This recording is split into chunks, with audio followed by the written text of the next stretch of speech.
share a real simple verse, two different translations from Proverbs.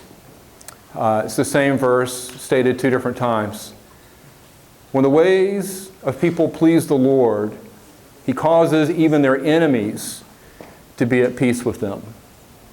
Or in other words, when God approves of your life, even your enemies will end up shaking your hand. So the handshake is actually kind of a big deal.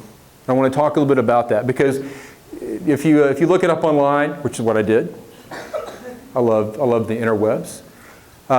It dates back to as far back as 5th century BC. So the handshake goes way, way back.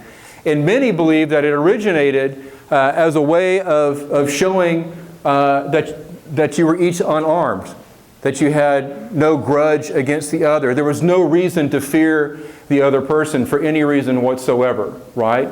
So it was one of the original gestures of peace, right?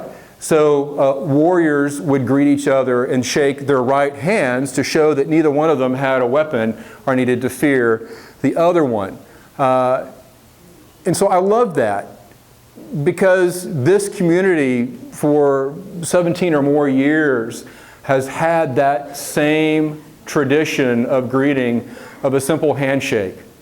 And one of the things that I miss the most about being here is the fact that in other places I go, people do not readily give you a handshake necessarily. But when I'm here, everyone always greets each other with a handshake. And that's a pretty wonderful thing. The other piece of that is in a community of peace, not only is it a handshake, but often it's followed up with a hug. And so I just want to say thank you for carrying on that tradition of being a peace giver.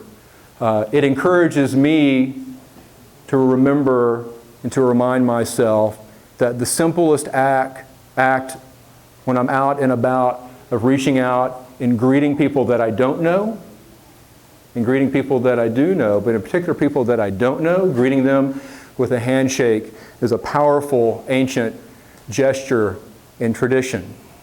So my thoughts tonight are simply this. May we all continue to be pleasing to the Lord. May our hands always be empty enough to embrace. And may our hearts always be full enough to share. So I share this last verse.